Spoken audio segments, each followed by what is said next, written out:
At syempre, naku, ang saya ng hapon natin dito. Alam mo bakit kasi binisita tayo ngayon? Na isa kapamilya natin, former PBB housemate. Nako, si Maris Racal. Hello! Hello, Maris! Magandang hapon. Iyon, sige, salita ka.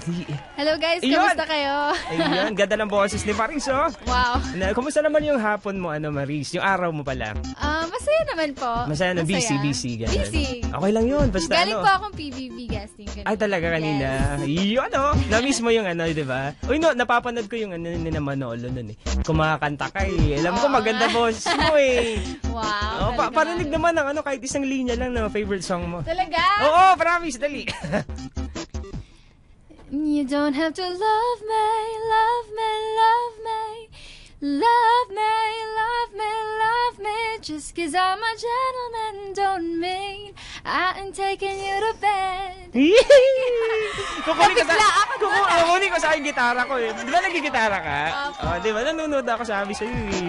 Ayan, kapamilya, syempre, masaya tayo dahil binisita tayo ni Maris. So Maris, ano ba yung aabangan na? Ano ba yung latest sa'yo? Yes po. Iniimbitahan ko po kayong lahat na manood ng MMK.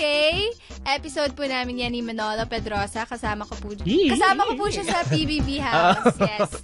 And kasama ko din, halos lahat kami galing sa PBB.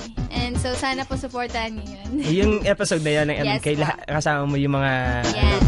Sa PBB. Yun, kapamilya. At syempre, ako naman, ito ba yung Maris, ito ba yung first time mo, heavy drama? Yung first time ko po mag-MMK, heavy drama. Tapos, ngayong episode na to, parang rom-com siya. Rom-com. Astig. Yeah. Ganda kasi, yan. Yung story, parang na-inlove ako sa isang Becky. Ay, talaga? Yun yung aabangan. Ngayong yan, Sabado. Yes. Sa abangan nyo yan. Kayo. Kaya mga kapamilya. Directed by Raz De La Torre. Ayun. Siyempre, Marisa, pwede mo silang invite ng Twitter mo, ng Instagram mo, ng Facebook mo para naman updated sila sa nangyayari sa'yo. Yes po. Ina-update ko po lahat sa Instagram ko, @Maristeller, and sa Twitter ko, @Marstella Racal. Ayun. Invite mo ulit yung mga kapamilya natin, especially mga naka-live streaming na, siyempre, abangan sa Sabado. Hello everyone! Sana po manood kayo ng MMK this coming Saturday na po yan. And sana po matuwa po kayo and ma-inspire sa story. It's all about love. Yes. Yan. Kapamilya, huwag kakalimutan sa Sabado yung MMK, si Maris, saka si Manolo.